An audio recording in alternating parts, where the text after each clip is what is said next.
ನಮಸ್ಕಾರ ಎಲ್ರಿಗೂ. ನೀವೇನಾದರೂ ಕಂಪ್ಯೂಟರ್ ಅಥವಾ ಸಿಸ್ಟಮ್ನ ಟರ್ನ್ ಆನ್ ಮಾಡೋದು ಯಾವ ಥರ ಅಂತ ತಿಳ್ಕೊಬೇಕು ಅಂತಿದ್ರೆ ಬನ್ನಿ ತೋರಿಸ್ತೀನಿ.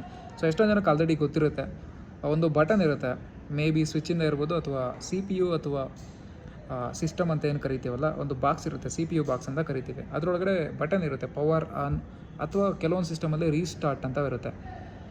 ಸೊ ರೀಸ್ಟಾರ್ಟ್ ಬಂದು ಇನ್ ಕೇಸ್ ನಾವೇನಾದರೂ ಸಿಸ್ಟಮ್ ಆಲ್ರೆಡಿ ರನ್ನಿಂಗಲ್ಲಿದ್ದರೆ ಆ ಬಟನ್ನ ಪ್ರೆಸ್ ಮಾಡಿದ್ರೆ ರೀಸ್ಟಾರ್ಟ್ಗೆ ಹೋಗುತ್ತೆ.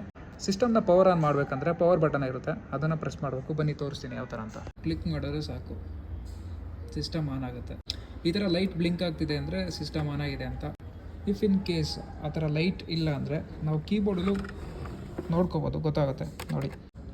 ಈ ಥರ ನಮ್ ಲಾಕು ಮತ್ತು ಕ್ಯಾಪ್ಸ್ ಲಾಕ್ ಅಂತ ಇರುತ್ತೆ, ಅಥವಾ ಸ್ಕ್ರೋಲ್ ಲಾಕ್ ಅಂತ ಇರುತ್ತೆ. ಸೊ ಈ ಮೂರದು ಇಂಡಿಕೇಶನ್ಸ್ ಇಲ್ಲಿರುತ್ತೆ. ಈ ಲೈಟ್ಸ್ ಬ್ಲಿಂಕ್ ಆದರೆ ಸಾಕು ನಮಗೆ ಅಷ್ಟೇ. ನೋಡ್ತಾ ಇರೋ ಸಿಸ್ಟಮ್ ಆನ್ ಆಗಿದೆ ಈಗ.